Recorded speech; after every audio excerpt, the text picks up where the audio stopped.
There is a moment right before you were born that you were never allowed to remember. Not because it was hidden from you out of cruelty, but because remembering it here, in this body, at this depth of forgetting, would have made the entire experience impossible to bear. And yet, somewhere underneath the noise of your daily life, a part of you already knows this moment happened. You have felt it, in the middle of a sleepless night, staring at a ceiling that offers no answers. A question has risen up in you unbidden. Why does my life feel like it's following a shape I didn't choose, and yet somehow did? You were not thrown into this life. That is the part almost no one tells you. You are not a passenger boarded onto a vessel without consent, spinning through a random universe, subject to a family, a body, a set of wounds you had no say in. According to the hundreds of hypnotic regressions conducted over decades by researcher Dolores Cannon, something else happened. Before you took a single breath in this lifetime, you sat, in some form, in some place beyond ordinary language, with others, guides, elders, souls who had walked beside you before. And together you built this. The people who would hurt you, the people who would save you, the exact shape of your loneliness, the exact shape of your longing. You agreed to it. Say that sentence to yourself slowly. You agreed to it. Not in a passive sense, the way a prisoner might sign a confession under duress. In an active, deliberate, almost architectural sense, the way someone designs a house they intend to live in for a very long time, choosing where the light will fall and where the walls will hold weight. If that is true, then everything shifts. The father who left, the mother who couldn't love you the way you needed, the friend who betrayed you at exactly the wrong moment, the body that got sick when you least expected it. None of it was random. Somewhere, in a place you cannot consciously access, you looked at all of it in advance and said, yes, this is the one. Give me this life. Why would anyone do that to themselves? That is the question that sits underneath everything you are about to hear. It is the question that drove Dolores Cannon across 4 decades and thousands of hours of session work, deeper and deeper into the architecture of the soul, past the personality, past the ego, into a layer of consciousness that speaks with a strange and total calm about things it should have no way of knowing. Client after client, under hypnosis, describing the same unseen room, the same sense of a council, the same feeling of having stood somewhere before birth, reviewing a life not yet lived, the way an actor might review a script before stepping onto a stage. If this is real, if some deeper part of you truly sat down and negotiated the terms of the very life you are living right now, then the story you've been telling yourself about your own suffering may be incomplete, maybe even backward. Maybe the wound you carry is not evidence that you were failed by the universe. Maybe it's evidence that you were trusted with something, trusted to carry a weight most souls would refuse to touch. There is a particular kind of loneliness that doesn't come from being physically alone. It comes from being surrounded by people and still feeling like you are speaking a language no one else quite understands. If you have felt that, the sense of watching everyone around you move easily through a life that never quite fit you the same way, you are not broken. You may be remembering something, not with your mind, with something older than your mind. And here is the part that will stay with you long after this video ends. According to the sessions Dolores Cannon recorded, you were shown more than one version of this life before you agreed to it. You were given a choice. There were other doors, easier doors, and you did not walk through them. What was in this life? This exact one, with this exact pain, that made you choose it over every easier alternative. That is what we are going to sit with today, not as a comforting story to make the hard parts feel better, as something closer to an unearthing, a slow return to a memory that was never actually gone, only buried beneath the necessary forgetting that every soul agrees to the moment it decides to come here. Because what Dolores discovered, session after session, decade after decade, was not a single answer, It was a pattern so consistent across so many unrelated people who had never read each other's transcripts that it stopped looking like imagination and started looking like memory. And once you hear what that pattern reveals about the moment, just before your first breath, you may never look at your own life or your own pain the same way again. Welcome back to The Archivist. If this is your first time here, we are a quiet corner of the internet devoted to one single task, sitting with the recorded hypnotherapy work of Dolores Cannon and asking what it actually means for the people living through it today. For you. We are not here to convince you of anything. We are not here to sell you a belief system. We are here because something in her sessions, the strange, layered, deeply consistent testimony of people describing the same unseen structures behind human life, deserves to be taken seriously and felt slowly, rather than skimmed past. This is not a place for spectacle. It's a place to slow down. Many of you have written to say that watching these videos late at night feels like being handed permission to finally exhale, to stop performing certainty about your own life and just sit, honestly, with the questions underneath it. That is exactly what this space is for. So if you've ever felt the particular ache of not quite belonging to the life you were handed, stay with us. What we're about to walk through together comes directly from the documented sessions, and it may be the closest thing you ever get to remembering the room you were in before you arrived here. By the end of this video, you are going to understand something about your own suffering that very few people ever let themselves consider, that it may have been chosen, not endured. We are going to walk through what Dolores Cannon's subjects, under deep hypnosis, cut off from their conscious editing minds, consistently described as the process of planning a life before entering it. The counsel, the contracts, the devastating, deliberate choices made in full awareness before the veil of forgetting closed over the memory like water over a stone. This matters because if it's true, it changes the entire emotional architecture of your life. It means the hardest chapter you've lived through was not a punishment and not an accident. It means somewhere in you, right now, there is a reason, a real one, for every door that closed too early and every person who left too soon. Stay until the end, because the final piece of this, the actual reason your soul may have agreed to the most painful parts of your story, is not something we're going to give you in the first 10 minutes. It has to be built up to, the same way it was built up to, session after session, in the transcripts themselves. Some truths can only land once you've been prepared to receive them. To understand what happens before birth, you first have to understand what Dolores Cannon kept encountering, almost against her own expectations, in session after session. She began her work as a researcher of past lives, regressing ordinary people back through what appeared to be former incarnations. But again and again, when she guided a subject past the moment of death in one of those lives, something unplanned happened.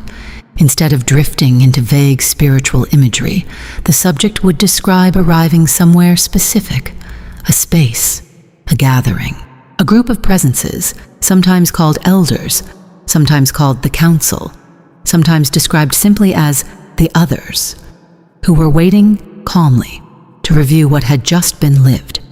This was not judgment in the way most religious traditions describe it. There was no fire, no scale weighing sins.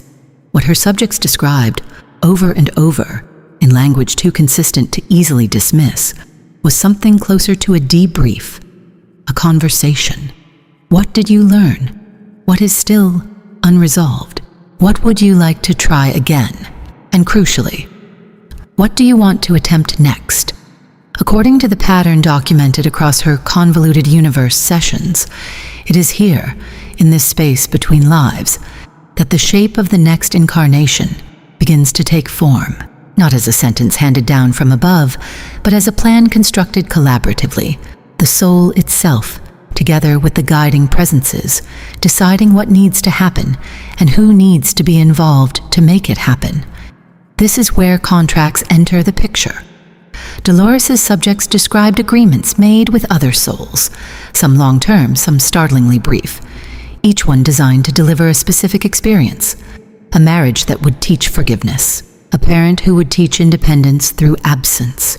Even in some of the most striking sessions, a single encounter between two people whose only purpose was to bring a particular child into the world. Nothing more. The contract complete the moment that task was done. Nothing in this system, according to what her subjects reported, is wasted. Every relationship you have ever had, however short, however painful, was in this framework, built for a purpose agreed to in advance by both parties. And there is something else her subjects described, something that tends to unsettle people the first time they hear it. Souls do not always choose the easy role. In the sessions, subjects spoke of choosing to be the one who is left, as well as the one who leaves, the one who forgives, as well as the one who requires forgiving. Because from the vantage point of the council, before the forgetting sets in, every role is simply an opportunity to grow, and someone has to volunteer to play the harder part. This is where the framework becomes almost impossible to hold at first. If someone chose to be the version of themselves who suffers, who is abandoned, who is misunderstood, who spends decades of a single lifetime aching for something they cannot name, then suffering itself becomes something other than misfortune. It becomes a task accepted in advance, the way a soldier might volunteer for a difficult post, not because they enjoy hardship, but because they trust themselves to carry it. But here is the detail Dolores returned to again and again across her books, the detail that keeps this from becoming a tidy, comforting story. The moment you cross into the physical body, something happens that erases nearly all of it. The plan remains, the agreements remain, but your access to them does not. You are handed a life built with extraordinary intention, and then, at the exact threshold of birth, the blueprint is taken out of your hands, which means that everything you are about to hear next, every ache, every unnamed feeling of destiny, every sense that your life follows a shape too precise to be accidental, is the echo of a plan you can no longer consciously read, only feel. There is one more detail from these sessions worth sitting with before we go further. Several of Dolores' subjects described being shown, in that space before birth, more than one possible version of the coming life. Different bodies, different families, different degrees of hardship, and in nearly every case, the soul did not choose the gentlest option available. It chose the one that offered the most growth, which almost without exception was also the one that offered the most pain. Not because pain was the goal, because pain, in this framework, is simply the fastest teacher. The soul was not being punished by choosing the harder path. It was being trusted with it. If everything you just heard is true, then it should leave a trace. Not a memory you can consciously retrieve, but something quieter, a felt sense, a texture underneath your personality that has been with you since before you can remembering anything at all. And if you are the kind of person drawn to a video like this one, there is a strong chance you already carry that trace. Think back to your childhood, not the events of it, the feeling of it. Many of the people Dolores worked with, once they understood what their own sessions had revealed, described recognizing a particular sensation from very early in life. A sense of having landed somewhere rather than simply been born there. A subtle disorientation that never fully went away. Not sadness exactly, more like a persistent, low awareness that something about this, the body, the family, the rules of the place, did not quite match what they expected, even though they couldn't have told you what they expected instead. This is one of the most quietly devastating patterns across her work. The number of people who describe a lifelong loneliness that has nothing to do with how many people surround them. You can be loved. You can be surrounded by a family that means well. And still, underneath it, there is a frequency you seem to be tuned to that no one else in the room can quite hear. If you have felt that, the sensation of translating yourself constantly, softening your own signal so that other people can receive it, You have likely spent years wondering what is wrong with you. According to the framework in these sessions, the answer may be almost the opposite of what you fear. Nothing is wrong with you. You may simply be remembering, at a level beneath language, that you agreed to walk through this particular life, carrying more awareness than the role technically required. There is also the hypersensitivity, the way certain people absorb a room the instant they enter it, picking up the tension between two strangers, the sadness underneath someone else's smile, the exhaustion behind a stranger's small talk, long before a single word is spoken.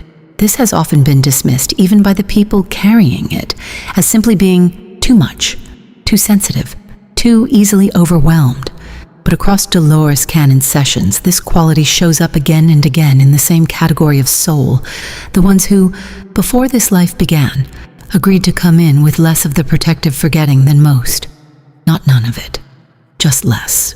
Enough that echoes of the larger picture still leak through, uninvited, at the worst possible moments, in a crowded room, in the middle of an ordinary Tuesday, in the quiet after everyone else has gone to sleep. And then there is the ache that so many carry and so few can name, the sense of having work to do that they cannot identify. Not a career, not a 5-year plan.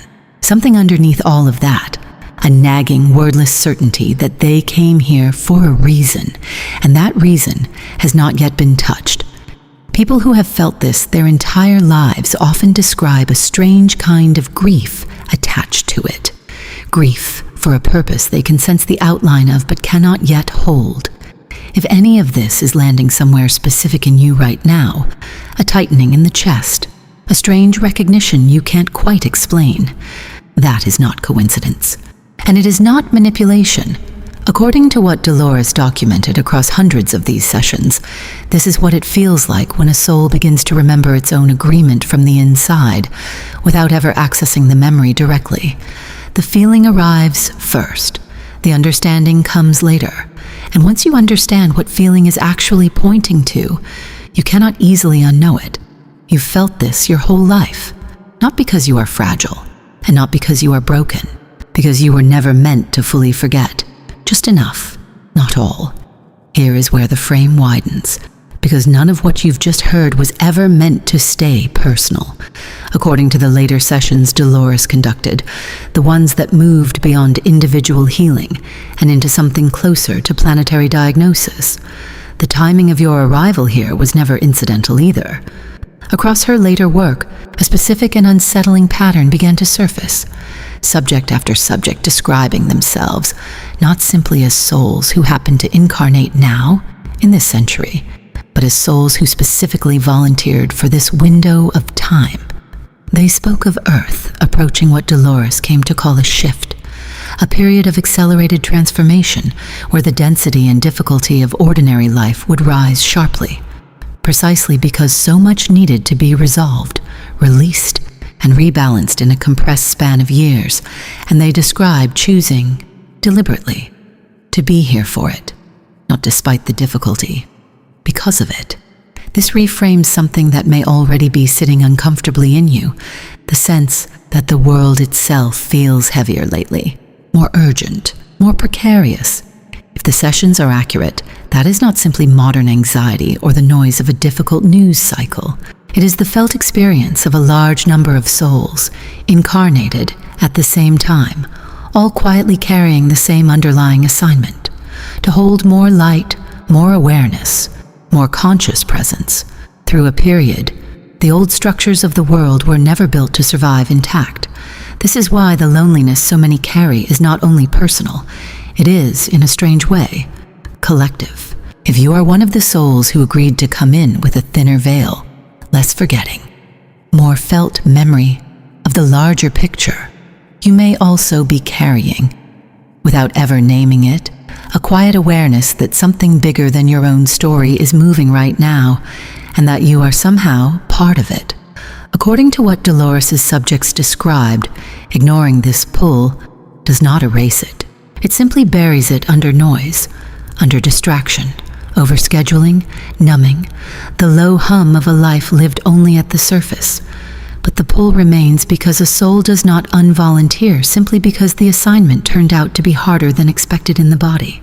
What changes when the calling is ignored for too long is not the mission. It is the level of unrest inside the person carrying it, a restlessness with no obvious cause, a sense of time running out on something that was never clearly named to begin with.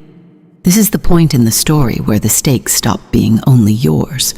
Because if even a fraction of what her subjects described is accurate, then this moment, the one you are living in right now, on this exact date, reading these exact words, is not a random slice of history. It is the very window a great many souls specifically requested to be present for, which means your discomfort, your restlessness, your sense that you are meant for something you haven't yet located, may not be a private malfunction at all. It may be the exact frequency the moment requires. There is a reason this reframing matters more now than it might have mattered a generation ago.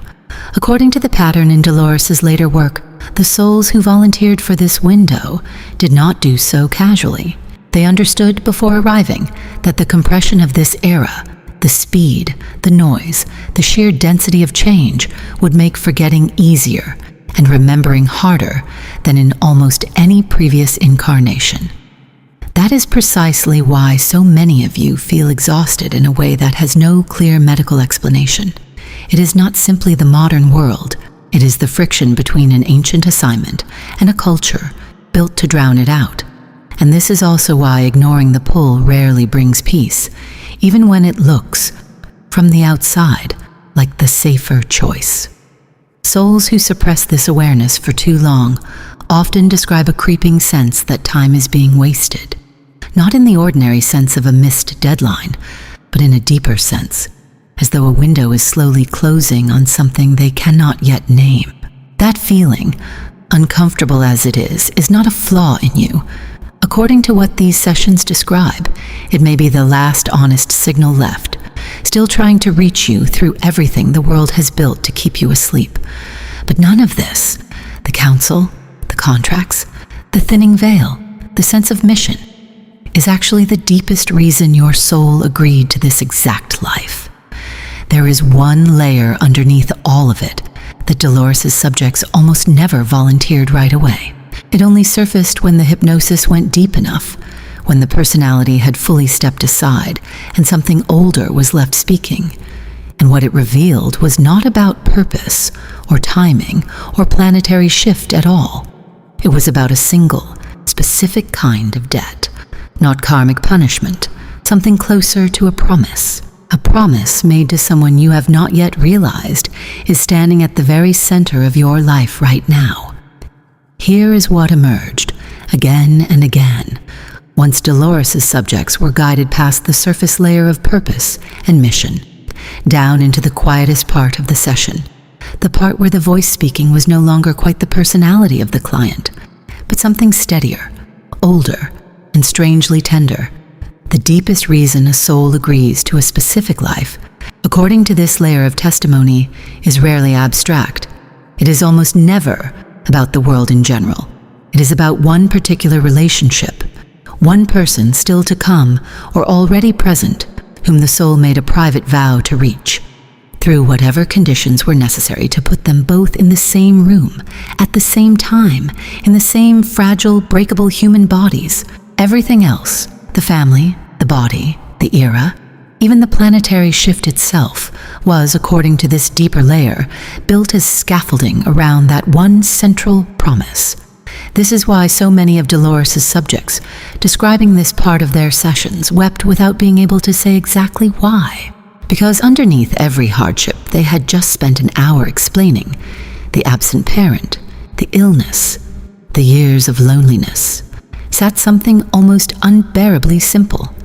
They had agreed to all of it, every difficult piece, because it was the only configuration of circumstances that would eventually place them in contact with someone they loved before this life even began. A soul they had promised, in that space between lives, I will find you again, whatever it costs. Sit with that for a moment, because it reframes everything you have carried until now. The version of your story where your suffering exists because you were failed, forgotten, or overlooked by whatever force runs the universe. That version may simply not be accurate. According to what emerged in session after session, the pain was never proof of abandonment. It was the price of proximity, the specific, narrow set of conditions required to put you exactly where you needed to be, so that a particular door could open at a particular moment, so that a particular person could walk through it. This means the failed relationship that broke something open in you may not have been a wrong turn. It may have been the very mechanism that cracked you wide enough to recognize what came next. It means the family that couldn't give you what you needed may have been chosen precisely because their inability to fully meet you was what sent you searching. And it was in the searching, not the comfort, that you were always meant to find the ones you came here for. It means the years you spent feeling unseen were never a punishment for something you did wrong. They were the corridor, long, dim, difficult to walk, but leading somewhere specific. And if you are watching this right now, feeling something in your chest you cannot fully name, it may be because you are closer to the end of that corridor than you have allowed yourself to believe. This is the part where relief and grief arrive together, almost indistinguishable from each other. Relief, because the suffering finally has a shape, a reason, a place to rest. Grief, because so many years were spent believing the opposite, believing the hardship meant something had gone wrong, rather than understanding it as evidence that something enormous had been set correctly into motion long before you could remember agreeing to it. And underneath both of those feelings, according to what these sessions describe again and again, sits something quieter still. Awe, not the loud kind, the kind that arrives in silence when a person finally understands that they did not stumble into this life by accident, that they are not owed an apology by the universe for the difficulty of their path, because they were the one who requested the path. Fully aware, fully willing, standing before the council with a clarity they no longer consciously carry, saying, "Yes, give me this one. Give me the hard one. I will find who I need to find." You already did the hardest part. You already said yes. Everything since then has simply been the slow, patient work of remembering why. There is one more thread in this layer of the sessions worth holding gently, because it changes how you might carry the rest of today. Several of Dolores' subjects, once they arrived at this deepest layer, described something unexpected. The promise they had made was rarely to only one person. More often, it was a small constellation, 2, 3, sometimes a handful of souls, each one tied to the same central vow, each one appearing at a different point along the corridor, playing a different part in the same unfolding recognition. Not all of them arrive to stay. Some appear only long enough to point you toward the next turn, then step aside, their part of the contract quietly fulfilled. This is why certain people leave a mark on you utterly disproportionate to the time you actually spent with them. A stranger on a train, a teacher you had for one semester, a love that lasted 8 months and reshaped the next 20 years. According to this framework, brevity was never a sign that the connection was small. It was simply a sign that the contract was short and complete. This also means the grief of losing someone. Through distance, through death, through a relationship that could not survive its own weight, is not evidence that the promise failed. The promise was rarely about permanence. It was about contact, about the two of you finding each other exactly once, exactly when it mattered, so that something could shift in you that would not have shifted otherwise. What happens after that contact is a separate story, written by free will, by circumstance, by the same unpredictable variables that make Earth, according to these sessions, the single hardest place in the universe to keep a plan intact. So if there is a face surfacing in your mind right now, someone gone, someone distant, someone you have not yet met but somehow already miss, let it surface without flinching away from it. According to what emerged in session after session, That ache is not unfinished business in the way grief usually gets described.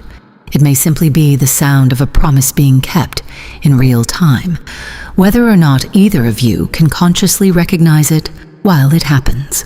If any part of this reached you, if there was a moment in the last few minutes where something in your chest tightened, or your eyes stung without warning, or a name quietly surfaced in your mind that you weren't expecting, I want you to do something before you close this video. Write it down, just a sentence, just enough to hold the shape of what you felt before it fades back under the surface, the way these feelings tend to.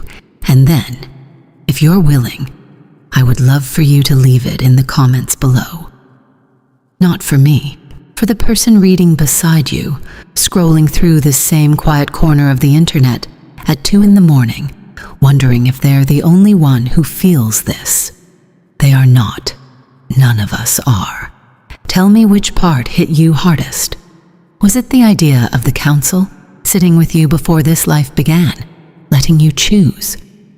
Was it the recognition of your own loneliness described back to you almost exactly as you've lived it?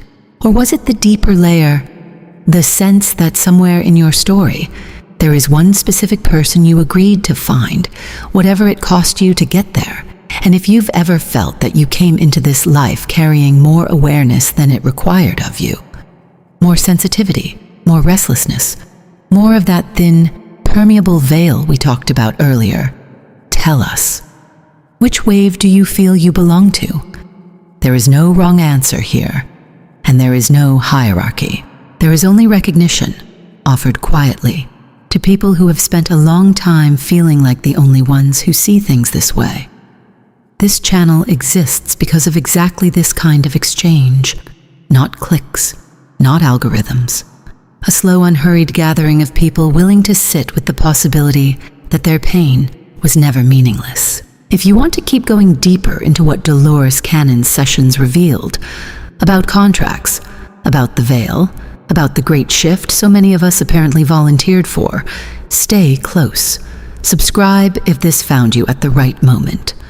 Not because a channel needs numbers, but because there is something quietly sacred about a community of people choosing, together, to remember on purpose.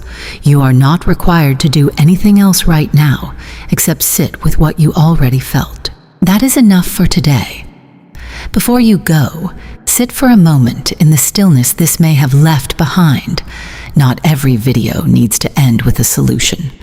Some are only meant to end with recognition. The quiet, private kind that doesn't need to be explained to anyone else to be real. You did not arrive here by accident. Somewhere, in a place beyond the reach of ordinary memory, you sat with people who loved you enough to help you build this exact life, this exact family, this exact body, this exact ache that has followed you since before you had words for it. And you looked at all of it, the hard parts included, and you said yes, not because you wanted to suffer, because you wanted to arrive somewhere specific, and this was the only road that led there. Maybe that road is not finished yet. Maybe the person you agreed to find has already crossed your path once, unrecognized. In a moment you have replayed 100 times without knowing why it wouldn't leave you alone. Or maybe that crossing is still ahead of you, waiting on a day you haven't lived yet, closer than you think. Either way, you are still walking the corridor you chose, and whatever waits for you at the end of it was worth agreeing to before you ever took a single breath. We will meet here again soon to remember a little more. Until then, sit quietly tonight with the life you're actually living. Somewhere in you, underneath all the noise, something already knows exactly why you chose it,